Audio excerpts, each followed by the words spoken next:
Hey, everybody. Welcome to the 12th station. This is Jim Maughan. I'm with my good friend, Mr. Bug Hall. Howdy, y'all. Guys, today I think it's going to be an excellent show. We're going to do like a primer on economics. Okay, now why is this important? Well, we're men. We really got to understand this because at the end of the show, I think you really need to understand how you're being manipulated in the way you think, in the way you're supposed to raise your families. And more than anything else, it's just important to understand how this stuff all works and not sort of fall back on the it's out of my control. I'm not really going to pay attention because it is. And, just as a brief background, I just want to tell you both Bug and I are credentials with this. I graduated Purdue University. I was on Wall Street for 27 years, was a partner at a derivative shop out of Texas.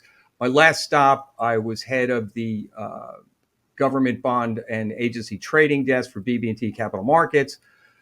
Basically been on Wall Street 27 years. I think I picked up a few things. Now, if I may say, Mr. Bug Hall, I said this to Bug, and I was not trying to be effusive. I mentioned I graduated from Purdue. I'm not really a fan of college, to be honest with you. I didn't learn much. To be honest with you, all of my learning had happened through reading and from working, on a trading desk. And I'll tell you, Mr. Bug Hall is a guy I have a lot of respect for. We've spoken quite a bit about this subject, and I was really shocked to learn at his depth and knowledge of this subject. And when you think about it, it actually it really makes a lot of sense. I mean, Bug was a Hollywood guy. He's a very curious guy. He reads a lot, and he's also very intelligent. And so the point is, right? He could have sat in any one of the meetings, the myriad of meetings I've been discussing what's going on with the economy. So I just want to mention that really right up front. Okay, for starters, and this really speaks to what I just said about Bug. One of the things we wanted to start out with is the subject of usury. Please forgive the interruption. Have you seen the stock market this last week? Many are losing sleep over their vulnerability with current markets, inflation, and the insane current monetary and fiscal policies.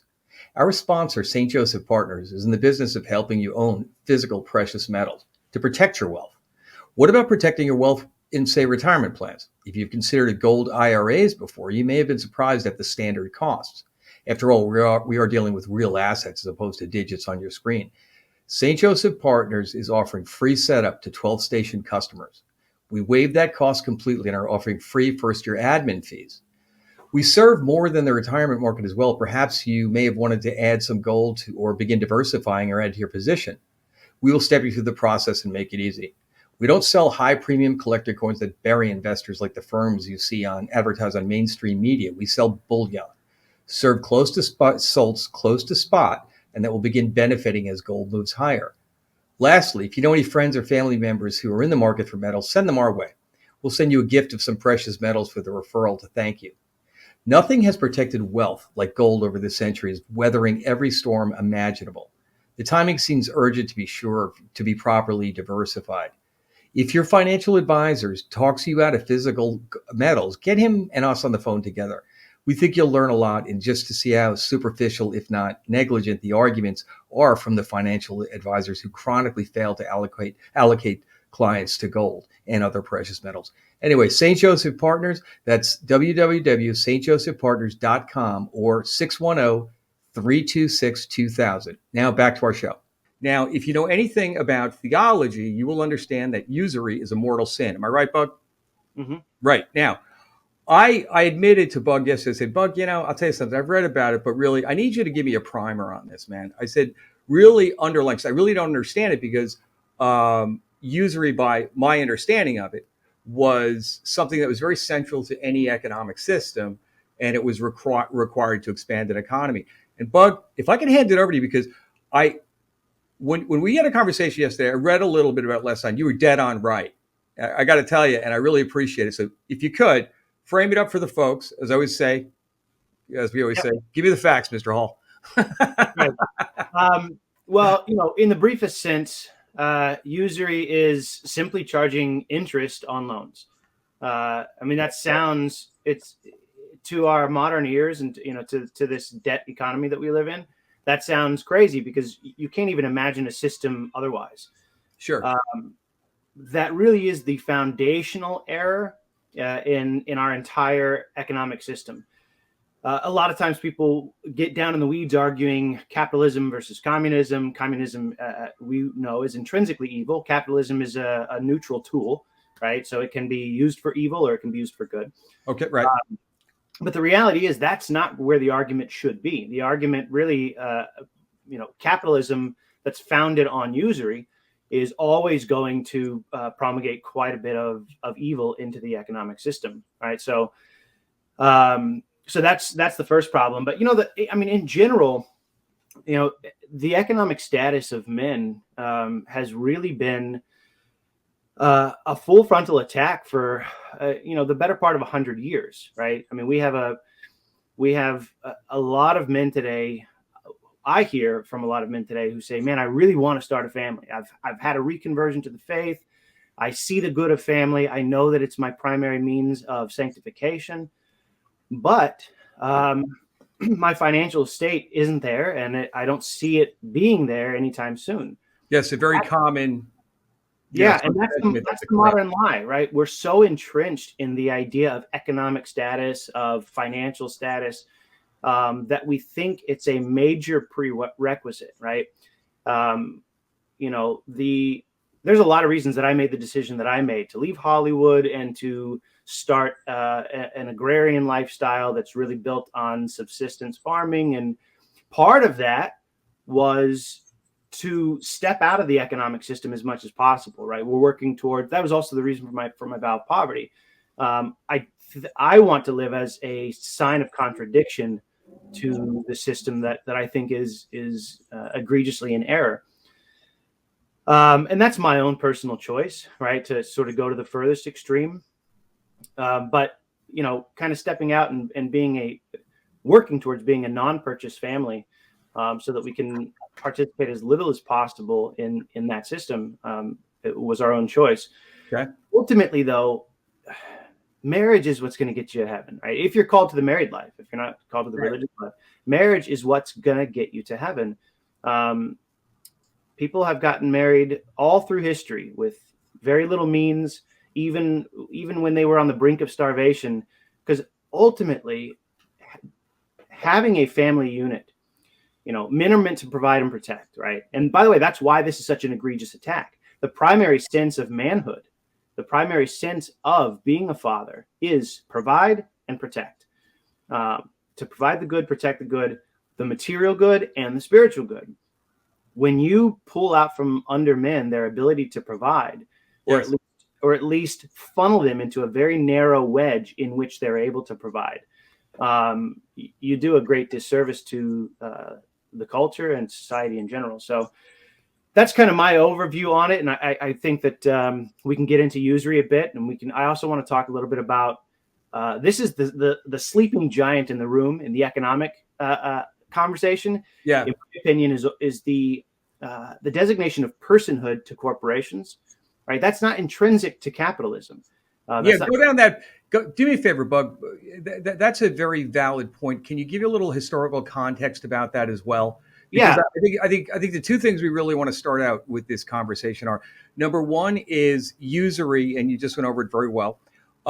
Is in itself a mortal sin, and very rightly so. And I would argue that usury, a perfect example of usury, would be credit card debt, shifting interest rates, prolonging the debt, right? In other words, to make money. And so let's call, for purposes of discussion, can we agree that usury would be credit card debt, which is a pernicious problem? That's number one. And by the way, our entire monetary system is built on usury, right? Because the Federal Reserve, which we're going to get into a little bit in the show, the Federal Reserve would not exist if usury was not allowed in the system. Well said. Now let's transition over to what you were going to say, and again, some historical context on corporate law. Right. So for the better part of the first 100 years or so of this country's founding, corporations were very minimal. They were only allowed to form for a particular need at a particular time. They had to apply for it. Let's say you're building a railroad across state lines, right? There's various laws in states that you need to syncretize in order to get your railroad built. Sure. You can apply for a corporation, and then it's dissolved when that project is done, right? At a certain point, they changed the legal definition of corporations to include the designation of personhood. A corporation now is a person. The serious error there is that you have an abstract entity with essentially no accountability, right? Because you, instead of suing the person who owns a company because they've done something wrong, you have to sue a company. Yes. What is that, right? And once you have personhood designated to this large corporate body with all the means in the world, the individual person, the real person who is up against that fight, it's a David and Goliath battle every time, right? And so, and you see this all across the board in business, right? Large companies suing small companies for petty things that they know in real life they wouldn't win that battle because the small person has done nothing wrong, but the small person doesn't have the means to fight it out in court. That's right, because that's right. But let me ask you a question. Doesn't that also, it alleviates, and this is just something I want to underline, fundamentally what corporations do, or LLCs even to a smaller extent, is alleviates personal responsibility. It adds fundamentally a layer to the onion that you can't get to, which translated means, okay, try to get to those guys with deep pockets, and it's impossible. Is that fair? Exactly right. Okay, go. You're fractionating out the responsibility, the accountability to a degree that's impossible to pinpoint, right? Yes. And part of the problem there is that when you add that to usury, right, you get this model of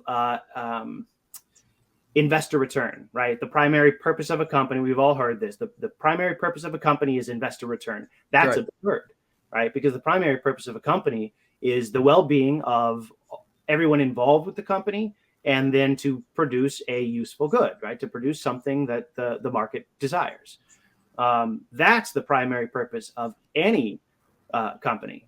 But once you add usury and you add personhood to this thing, it's this strange beast that can't be defeated, and whose only purpose is to make more money. So that's sort of the problem in a nutshell. And men today can't even see around it.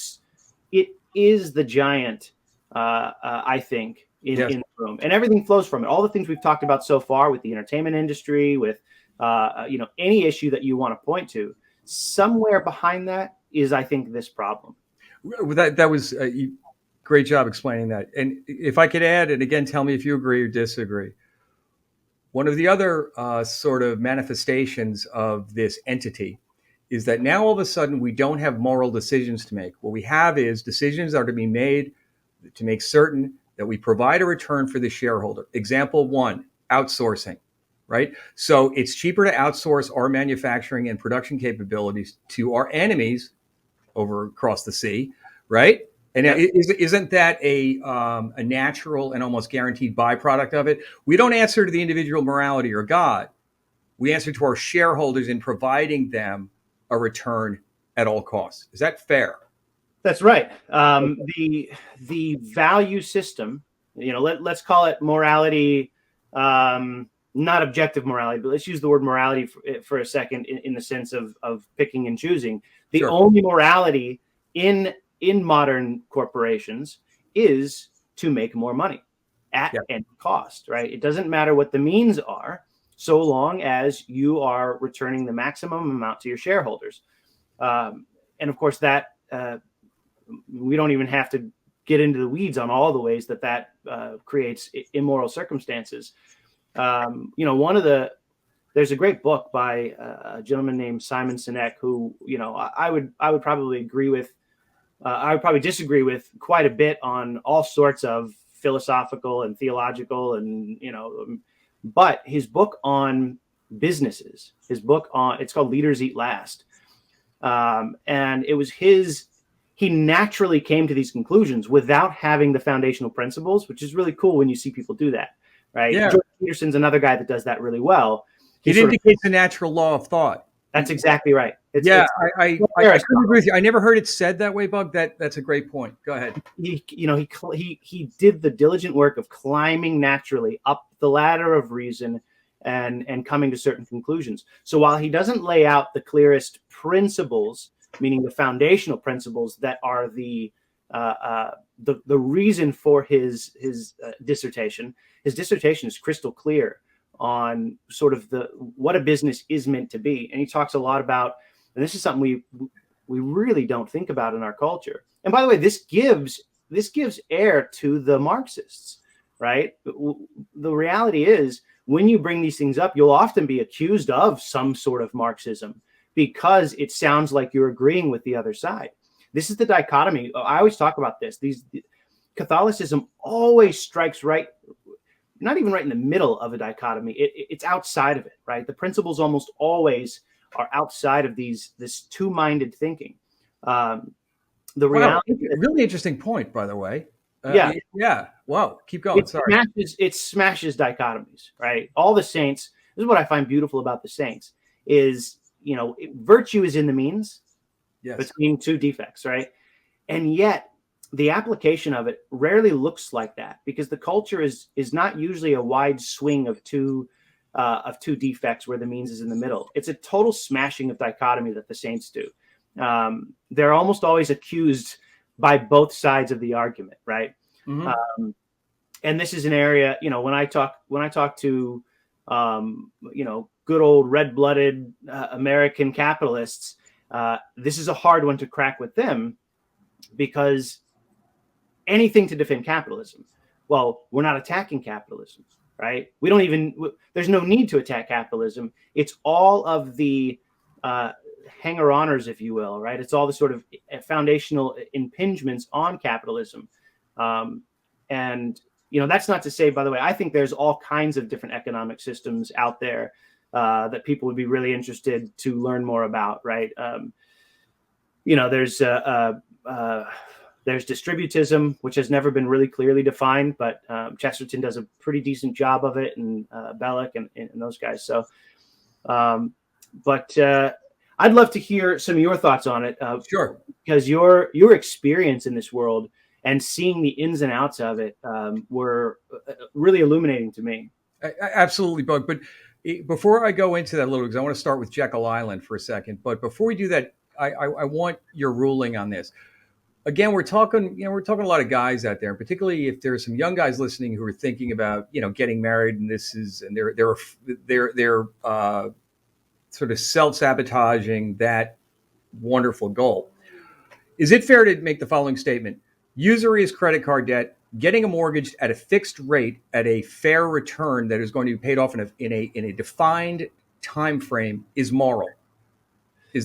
Would you agree with that? In other words, that's the difference. We're talking about credit card debt versus a fixed rate mortgage.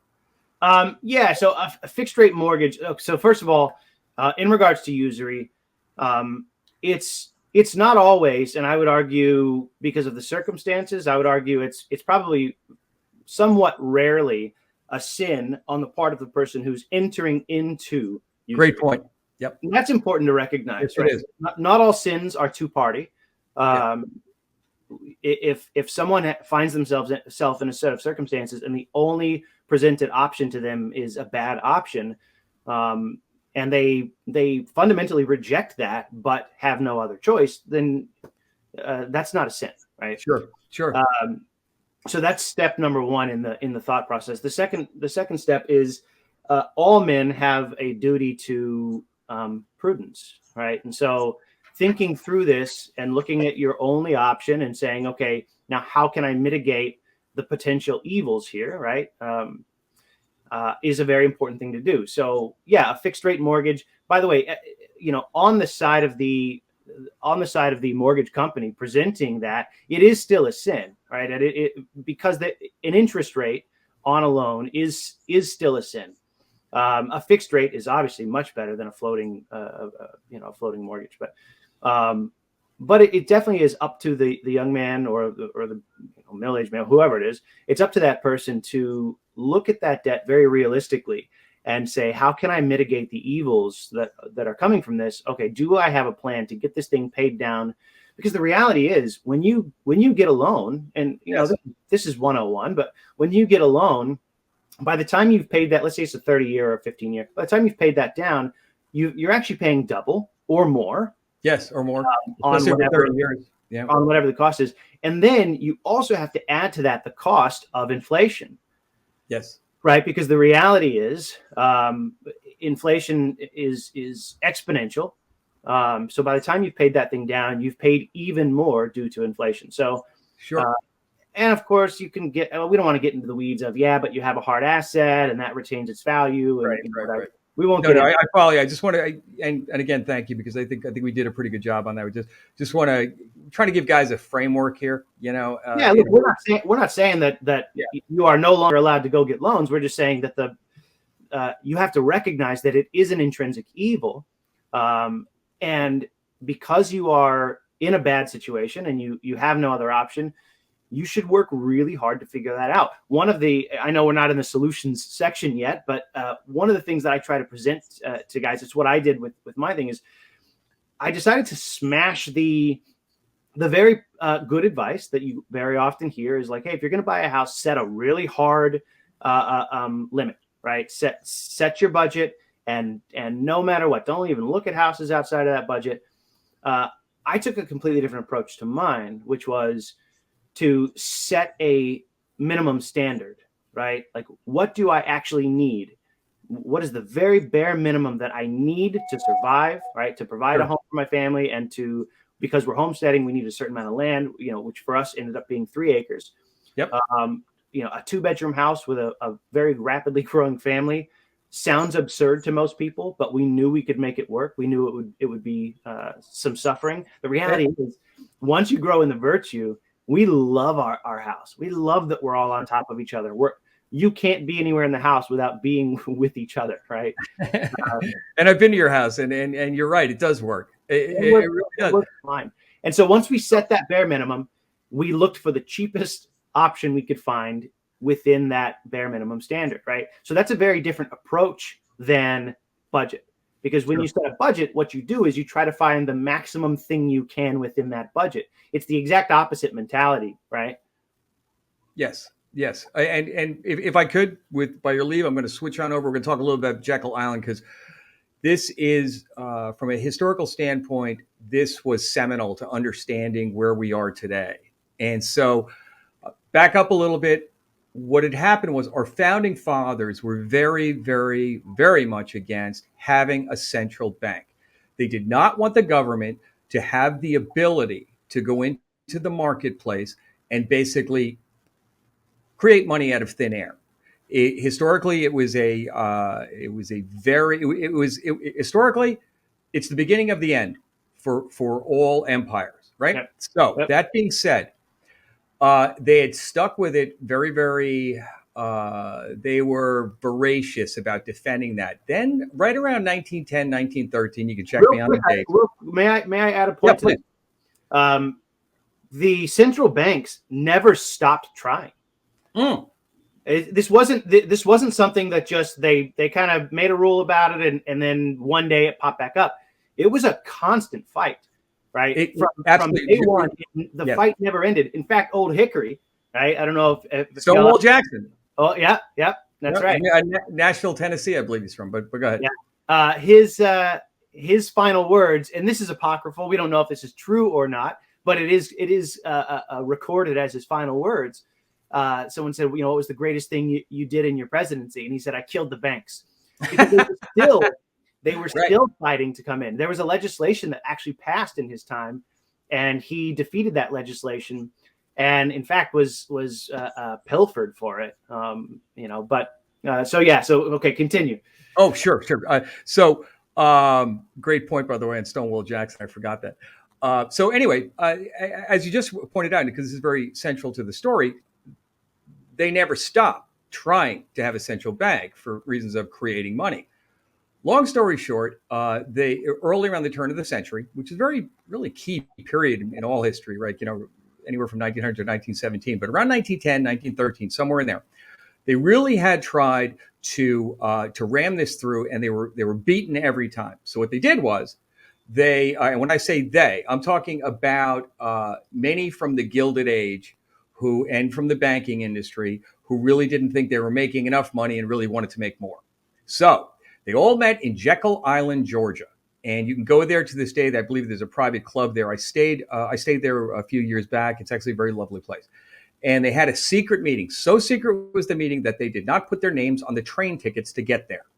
And they figured out, and they spent time there, and they figured out how they were going to ram through this concept of the central bank or Federal Reserve.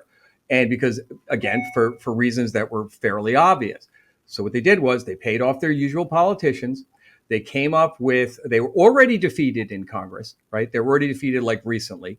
And they came up with a new plan. And in order to ram this through Congress, they ran it through on Christmas Eve, late in the day when everybody was gone.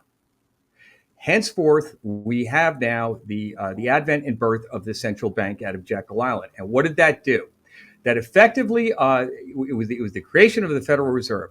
And in fact, the Federal Reserve was created, and that now all of a sudden, and I'll fast forward you to today, which I've read with great curiosity because I don't know how this is possible. It's to the point right now where that central bank effectively was able to, we had the birth of fractional reserve lending. Fractional reserve lending, for those of you who don't glaze over because this is key, right? Effectively, it's an accounting trick that creates money. So you have to have a certain amount in assets, and out of it, and I mean the leverage is ridiculous. It's like 10 to 1. So for every dollar you have on your balance sheet, you can create and lend out another 10 or 9, whichever. You get the idea. And that goes on over and over again. And now it shows up on your balance sheet as an asset. Got it? Now it's an asset. Poof. Now, fast forward, and I've heard this said in financial media many times. We just had this thing called quantitative easing, right? They didn't like interest rates. So what they did was they went into the marketplace and they bought up all the mortgage-backed securities, all the treasuries, therefore driving down interest rates. How did they do that? Because get ready for this. The Federal Reserve has an unlimited balance sheet. What does that mean? If that isn't and that is what is called modern monetary theory. And they're doing it. And by the way, they're not just doing it in the United States. Europe has been doing it for a while. All of Western civilization is involved in this ridiculous system, right? Mm-hmm. And at some point, and really what this comes down to is any observer, casual observer of history, or anyone who even understands economics just on a very basic level knows this cannot be. It's not sustainable. Right. So it's absolutely not sustainable. It also is a personal attack on virtue, right? And I'll explain how. Go. So the idea that money is supposed to make money, the idea that our goal with our money is to just create more money for ourselves, right? That's actually contrary to the teaching of the church. And again, that sounds crazy because we live in a world of investment, right? We live in a world where if you're not investing your money, you're a fool. The reality is there were and are plenty of virtuous people who have realized hard assets, keeping things tucked away, keeping your money in a safe place and using it when you need to, because it's a tool. Yes. Right? I'm not out there rubbing my shovels together, hoping that they create a new shovel. Right. This money is simply a tool for exchange. That's it. Right. And the church has always warned of the dangers of losing sight of that.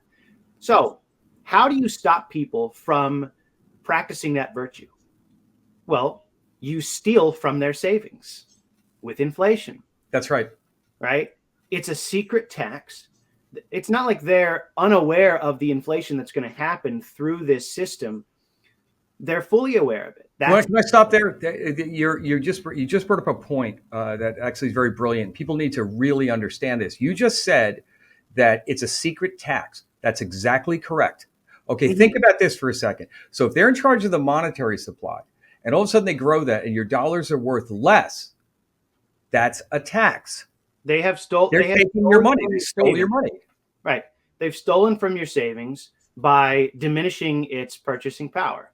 Yes. It's no different than if there was no inflation, right? It's no different than them walking into your bedroom and reaching under your mattress and taking half of what you have stashed there. That's That's what it actually practically is. And that's how you rip the rug out from under anyone trying to practice virtue in that area, because now you're a fool, right? Now you're imprudent if you don't constantly invest your money back into this cycle of a system, right? Yes. Because you're knowingly allowing your money to diminish by having it sit there. So then the virtuous man says, well, what do I do? Well, if I don't want to lose my money to inflation, I have to invest it. And what do you invest it into? Well, for most people, they assume you've got to invest it into the economic system. You've got to put it back into the fractional lending and the banking system and the usury and the stock market, which is let's be real. The stock market is it's the house at a casino, right? Yeah. Okay. All of that is now suddenly the only option, at least the perceived option available to you. So and it's a pernicious trick. To harm men's ability to provide for their families. Well said. And by the way, just for some further edification, the other point about Jekyll Island and the Federal Reserve was it started the slow but definitive march towards getting off the gold standard, right? That was really, and we didn't mention that so far, and it's an important point to make, because if in fact currency would be representative of a commodity behind it that had value, for example, it always has been historically gold, right? Well, if there was no Federal Reserve and you had the checks and balances of individual banks requiring you to pay attention to sound lending principles and solvency and all of those things, it would work perfectly, because then all of a sudden now you have the value of gold backing up your currency, and then you have a form of again, if it's based on gold, you don't have inflation in many respects, because it's not possible Right. to do that. And there is one key point to this, which we could drill down a little further. One would argue, those who are educated in economics, well, what about in times you need a Federal Reserve, because what about in times of crisis, for example, war? Well, you think about that. Well, I would argue, and I really like your points on this, your opinion on this, but I would argue that if you understand that the primary purpose of the federal government, forget the banking system, is national defense, that's not an issue. World War I, we had a ridiculously small army, because they were just like, well, we don't do, but in actuality, the primary purpose of government is national defense in the republic that which we were part to, which is a very important thing. So if in fact that was the purpose of containing, or rather, getting tax revenue to place on it, then that's not an issue. Mm-hmm. If you follow my logic, and Yeah, inherent in that absolutely. system, and I'll make my point, and then you comment. Inherent in that system is, again, since that monetary unit, let's call it the dollar, is attached to gold, then in fact the price and the market mechanisms determine prices, and many times you have so much efficiency that prices actually go down. And I'm not saying the pernicious effects of deflation. I'm talking about a fair market value for things. Right. So good. We didn't. I mean, that's a brilliant point, right? Because that's the reality is, it never was a problem before.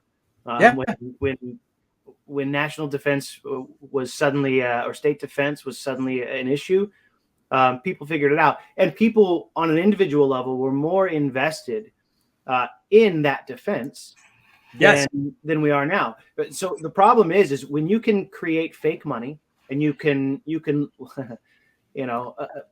print whatever you need in order to engage in such wars, you begin to get, and this is what we have today, we have a brand new theory of war called total war theory, right? Wow. Which is essentially the idea that every facet of society is now engaged in a type of warfare that's essentially undignified. And I know people might spill their coffee hearing that, as if war is ever dignified. Sure. There is a dignity in how we used to approach war, right? We used to understand that the purpose of these things, and both sides understood this, right? The purpose of these things is conclusion. It's nobody ever fought a war for war's sake. No. It was for a particular conclusion. Now we might disagree, and it might be a horrible, awful thing that thousands of people or tens of thousands of people have to die for this agreement to be made, so to speak, right? But there is such a thing as just war theory.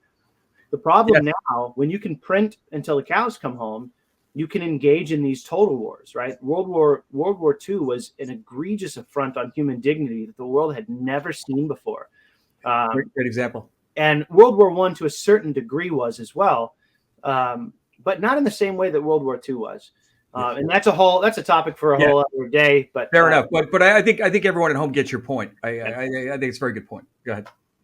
So I'd like to hear more. I'd like to hear more of your thoughts on it. Yeah. No. And again, you teed it up very well. I think that, kind of as we move along, it's very, we have become very mired in this system. And once again, and I point to the education system about understanding what a tremendous system that was invented by our founding fathers. I have to give it to these guys.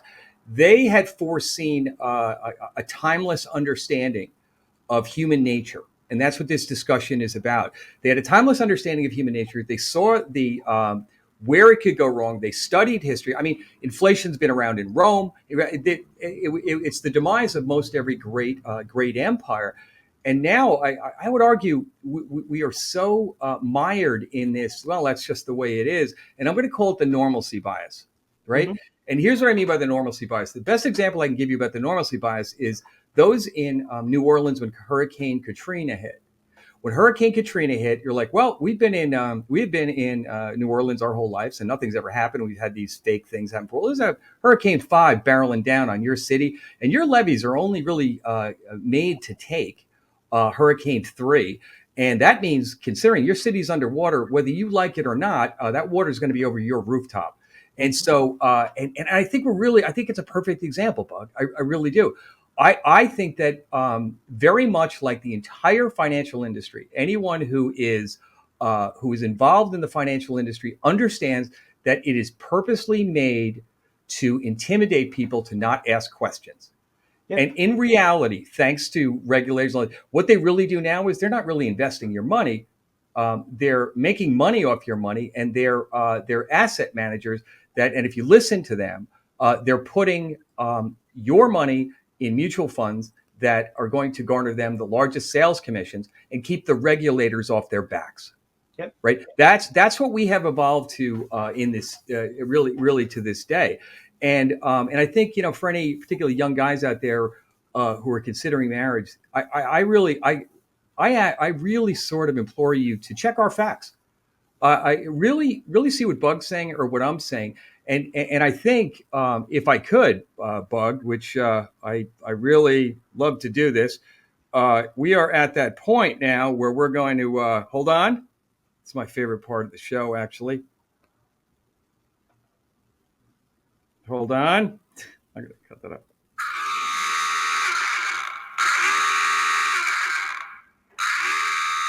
Okay. That's the dive signal, right? So the dive signal is we're at this point where we framed it up pretty well. I think it was a very substantive discussion. What do we do about it? Well, if I could start it off and then maybe hand it over to you, Bug. Well, what we do about it is this, particularly, if you're a guy with a family and we're trying to really drill down on masculinity. The first thing you really want to do is really understand this stuff. Right? Really understand that and I'm going to make this statement. The entire system is levied on consumption. They want you to consume. And worse than that, in my earlier reference, they want you to consume and borrow to consume.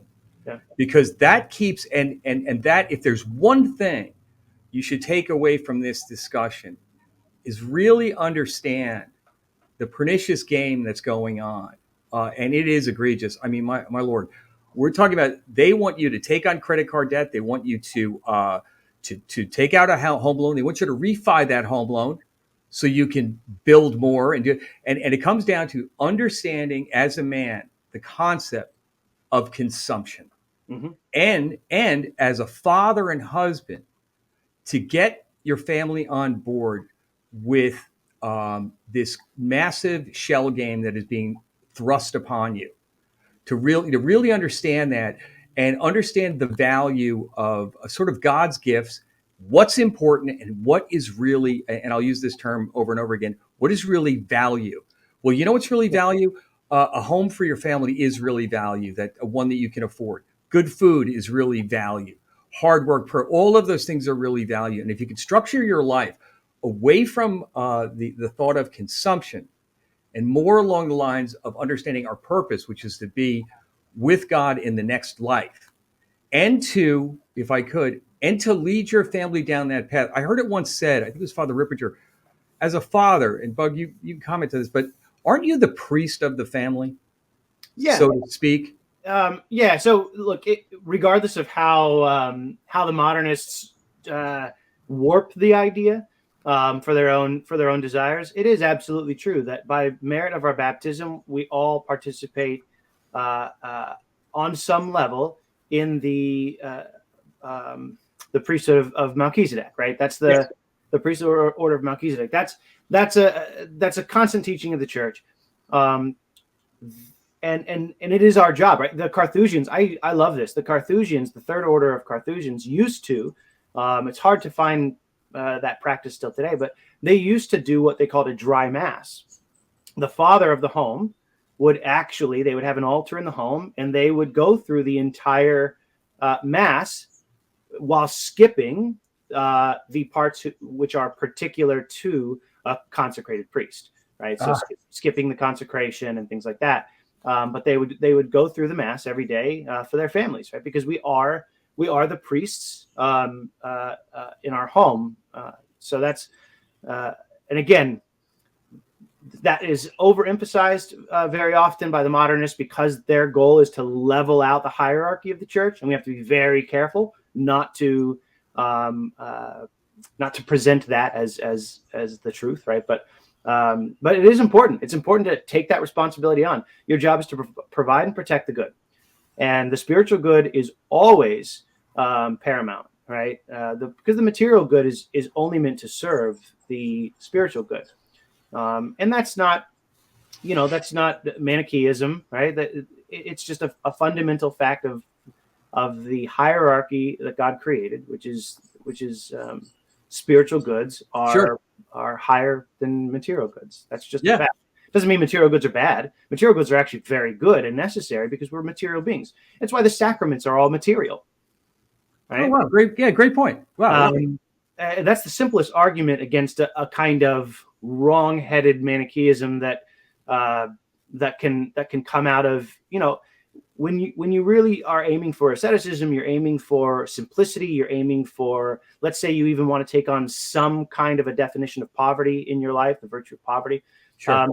You need only to look at the sacraments to realize that Wow. while what you're doing is good, you shouldn't fall into the trap of thinking material things are bad, because God gave us material sacraments because we're material beings. He made us good. Absolutely. Absolutely. Yeah, great points. Another one, if I could ask, is understanding your role in stewarding God's gifts. Yeah. So Every penny that look, I've often heard this said. It seems like the world we live in, the left always wants to present things in a binary way, right? You don't like, for example, you don't like the approach to that sickness that was running around. Well, you're a sickness denier, right? It's like it's a maddening binary thing. But what I am saying though is this: that there are binary things in the universe, and lately, more and more, it seems like in the modern day, there are two decisions: Christ or Satan. I mean, it's that serious, right? And so, if that in fact is the case, every dollar you spend, that can be that sort of maxim can be applied. So is this necessary? You start out with that phrase on every purchasing decision. Is this in fact necessary? What do you Yeah. think? So that's the virtue. The virtue of simplicity is only acquiring what you need. And every virtue has levels to it. So the first thing you can do, whether you're preparing to get married, whether you're already married, is really take stock of your life. Take Yes. stock of what you own and why you own it. Um, there was an old rule of thumb that a great priest once gave me, which is like, if there are things that you haven't used in a whole year, right? They're not seasonal things. They're just things that you haven't used in a year. Get rid of Yeah. them. Yes. You know, uh, I met a wonderful family once. The man had kind of floundered a bit in his younger years, and then he made the right choice to get married regardless of his financial state. Right? He met the right woman. She's a phenomenal Catholic woman, and they wanted to start a family. He said, "We're just going to do it." Just selling all of his useless things, going through the very difficult process of going on Craigslist or whatever and selling each thing individually that he had no use for in his life, netted them an insane amount of money by most people's standards. And he was like, I didn't realize I had so much Stuff. stuff. And it was a huge Great help. story. It was a huge help in the getting started. And he suffered greatly, by the way, because so many of these things were things that he really loved, the things that he was attached to. So, that's kind of step number one. And just guard what you purchase, right? Yes. We're working towards being a no purchase family, which doesn't mean we don't need to take things in to our home. What it means is we're aiming to get in a position where we're mostly engaging with other families at our parish, other agrarian families, with other families who have goods, and actually just stepping out of the economic system as much as possible by bartering and trading with each other. And if I could, Bug, Yeah. one of the things that impressed me about your home, because I saw it firsthand, and you are living this life, is the things that you do have are quality. Yeah. Yeah, I thought that was because, again, in sticking with what we're talking about here, every purchase is thoughtful. It makes no sense to buy something when for a little bit more you could have it a lifetime, as opposed to our throwaway culture. I noticed that. I don't think I mentioned this before, but I noticed that about the way you guys sort of proceeded in your household. Can you talk Yeah. about that a little? Well, this is just foresight, right? My goal is to have nothing useless and to spend as little as possible, right? So you can, if you have the foresight, you can do the math pretty easily and say, look, I'd rather get the thing that's going to work forever and that's going to accomplish multiple needs instead of just one need, right? So I'm always thinking in that way. I need such and such. Instead of buying this one widget that fulfills that need and that might break in 5 years, I'd rather get this other thing that fulfills this need as well as two other needs, as well as is made of a quality that will last for the rest of my life, right? So I'm always trying to broaden out those purchases in a way that fulfills all of those things. Secondarily, the idea of bartering and trading with your actual community, the people Yes, that you actually live, this is key. right? That you're with day in and day out. What's beautiful about that, and this is on a personal level, this has been the most fundamentally beautiful thing that I've learned. And Wow. it wasn't even what I intended to learn, right? It was a brand new idea. The idea that things have an intrinsic value, right? But that doesn't mean we always have to engage with each other on that level. When you really love people, when they're your friends and your family and the people around you, maybe you do need to trade one thing for another thing because you only have the bare minimum. But you stop thinking in this really strict sort of legalistic, usurious kind of way, right? All of that mindset starts to kind of diminish, and this is not communism, right? This is not let's just share all our things all the No, no, hardly, not at all. It's just a slow detachment from the financial finance first mindset, right? Yes. Here's what I have. What do you have? What do you need? Here's what I need. Uh, and you start to give in abundance, and then you find that you start to receive in abundance. In a weird way, it levels itself out without you being trapped in that. Okay, I have exactly this, and it's worth this, and you have exactly that. Oh, you don't have enough. Well, then you owe me for later. Like all of that mindset just goes away, right? Wow. Yeah. Yeah. I was just thinking Thing. too, there's also other great benefits too, because then you're building a real community. Because, for example, I remember one time you told me you had one guy from your church came over and he couldn't believe the amount of work you had done ripping down a room. Remember that? So you got somebody who has an oven that you could use, and you reach an agreement about something that you have, and then that guy helps you put that oven in. You got a friend, you Right. know? It builds it, the necessity often builds relationships, right? So I won't spend anything to bring about any of my needs as far as building, and I learn all that stuff myself. I do it all myself. It has been a major undertaking, but I've met so many people from local parishes, from my own parish, who just want to help because they have a skill set. And the Sure. next thing you know, I might have a skill set, and so I'm helping them. And so you're not only are you growing closer to the people you already know, you're broadening out those relationships to brand new relationships, to brand new families, and the community just starts to build. You start to create the satellite of friendship and family. Um, it has really it has just changed my perspective on Wow. reality itself. It's been the most beautiful thing that I've learned here, and that that comes out of the idea that we aren't meant to be rugged individualists.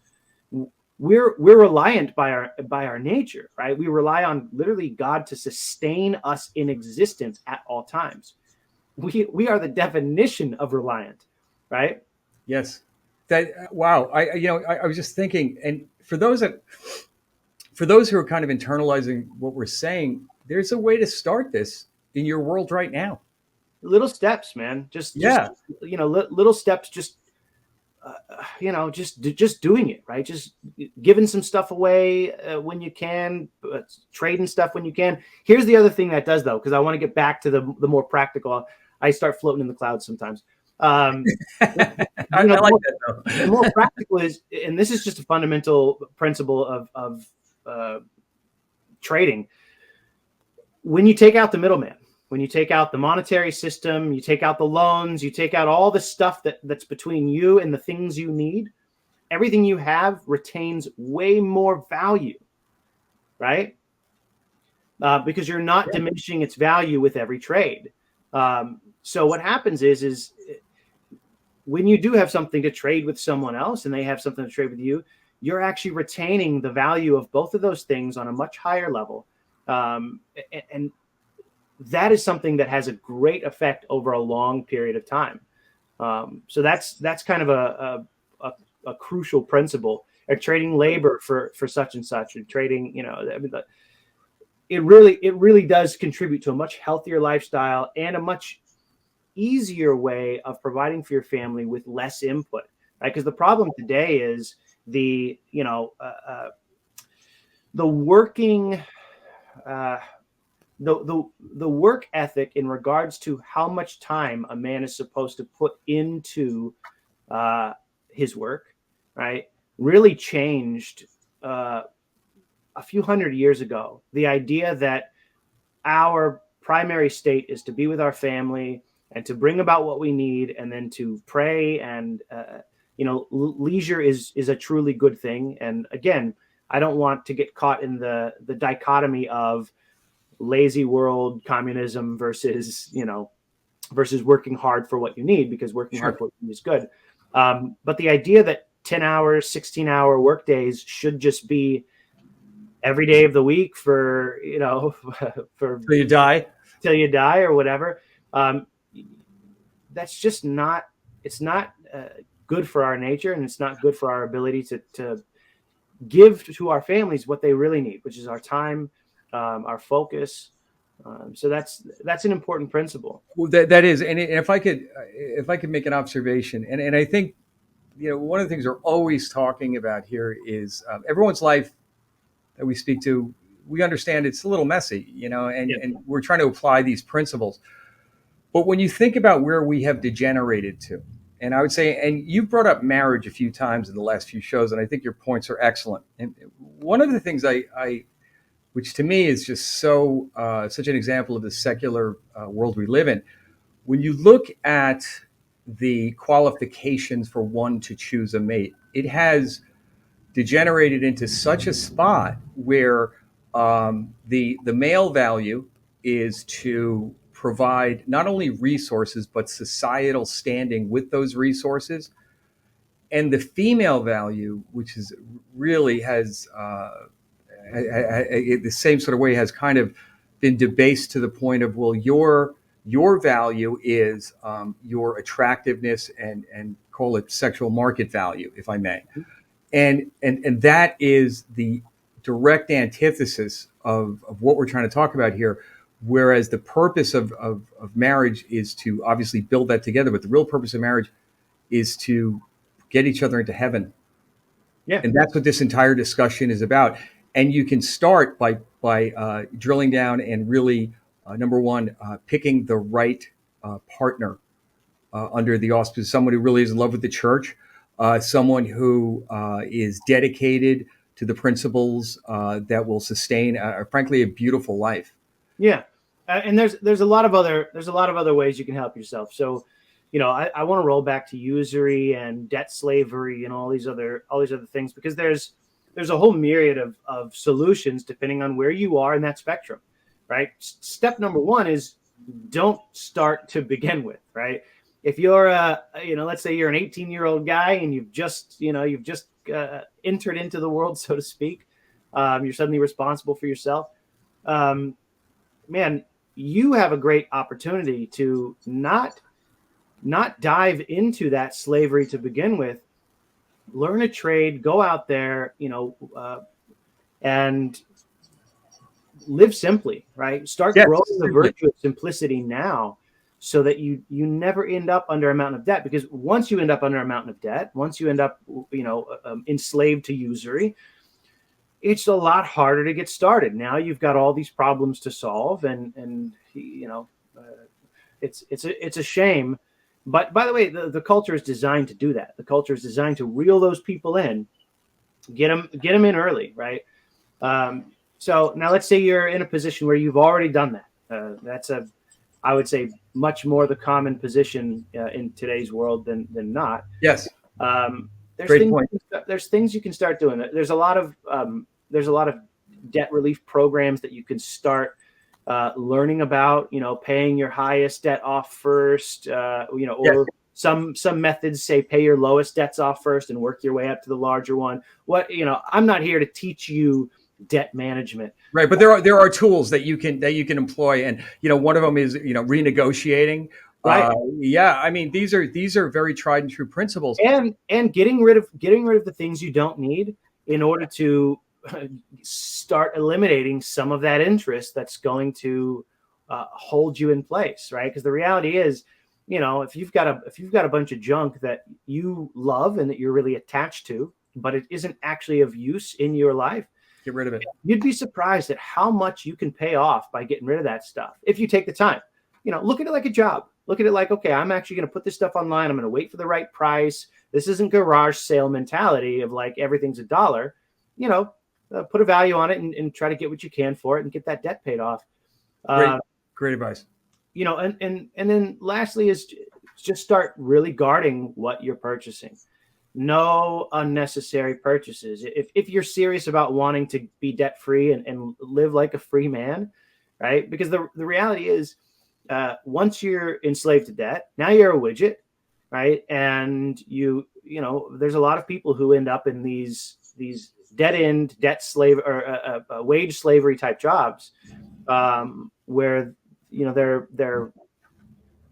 they have a hard time seeing through the good of those types of jobs, because let's face it, you're barely making ends meet, and the debt just continues to accrue, and people despair. You look at that situation and you go, I don't know.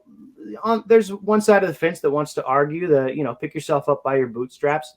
Look, I think that's definitely still true in America. I think that's true anywhere, by the way. I think you can do that in even the most horrific, gravely immoral systems.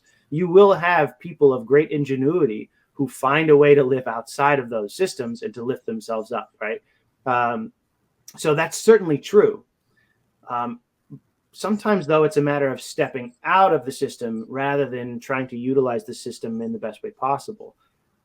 So, beginning to remove yourself from it in every way that you can, I think really is a good solution. It's not the only solution, Sure. but I think it's a very good solution. Yeah, I was just talking to a guy recently who, he was originally going to go to school for some sort of, I don't remember what, some sort of high paying job. And he did the math and realized that the debt from that school was going to be paid off in 30 something years. Right. And then even then, right out of school, after 5 years or whatever it was for this higher degree, he was going to have to get a loan to get a house. And his wife was working a job at the time, and they were trying to save up, and they were playing the system, or playing into the system, right? And then he said, I don't want to do this. He went and got a trade job, entered into a journeyman position to learn, right? And they decided that they were going to rent for enough time to save to purchase a house outright without getting a loan on it, which in the long run ends up saving them hundreds of thousands of dollars. Sure.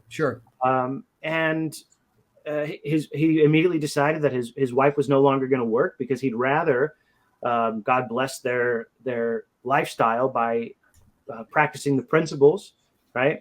And so, look, we can't all apply the principles perfectly, Right. but I'll tell you what: when you really see the end clearly, you'd be surprised at what you can accomplish if you put your will to it. So, Right. so trust in God and think. Yeah. That Yeah. right. Use your ability to reason that God gave you. Right. It's what separates us from the animals. And it's a great dignity. Right. By the way, this is, only loosely attached to what we're talking about. I love this, though. A lot of Catholics today don't even know that when it talks about us being made in the image and likeness of God, right? When Scripture says that, it's specifically referring to our intellect and our will. Those are the two things those are the two dignities that God gave us above the animals. We can choose, right? Animals have associations, so everything is still appetitive, even if it looks like they're choosing one thing over another. Sure. It's the appetite that is actually just drawing them to the thing. So there's not an act of will taking place. And then the intellect, the ability to reason, the ability to abstract, from one thought to another. That's our great dignity. And when we start really utilizing that, when we spend the time to sit down and think through our life and think through the application of different principles, learn the principles, and then figure out the application. And the reality is nobody can tell you the exact solution to your problems, right? Because while we all share the same nature, every set of circumstances is different, and you've got to take the time to go, okay, here's the ideal. This is what I want. How do I get it? How do I get there? How do I become a free man who's not living a wage slave job, who's not under a mountain of usurious debt? Because I promise you, there are solutions. Amen. And I think, Mr. Hall, with your permission, I think we're going to wrap this up, sir, if that's okay. Yep. Guys, I want to say one more thing real quick. Sure, please. We've talked a lot about these problems. We've talked a little about solutions. There's an important underlying detail here, which is the real why of it all, right? The real why of it all is not just for the material ability to provide for your family well. It's ultimately that the more you add complexity to your life, right? We live in a busybody world. We live in a world full of 30 middlemen just to get from from A to B, just to provide for your family. And then, if you can save enough, then you can lower your hours, and then you can be there with your family. Everything is supposed to serve that. So make that your primary value system, right? You have to change your value system, and you have to say, all I want is time with my family. I want prayer. I want to play with them. I want to grow in virtue, which means hard work, labor of some sort, even if it means going and chopping wood. But that has to be your value system first. And then you will see solutions. And Wow, what a great point to end that on. you have to be aware that the Yeah. alternative value system is inherent in us. It is in the air we breathe in this society. And so you've got to take the time to sit and introspect, do your examination of conscience, and find where that pernicious wrong value system is attacking you. Because it's in there somewhere. It's in all of us. Yes. Yes. Well, excellent way to close it up there, Mr. Hall. Well, on that note, I believe we're finished for the day. It was a very excellent discussion, Bug. We're going to wrap it up here. This is Jim Maughan from the 12th Station with my good friend, Mr. Bug Hall. And I'm going to say, we're going to say so long for now until our next show. And Viva Christ Rey. That's right. And pray much, suffer well. Thanks, Bug. See you guys next time. Take care.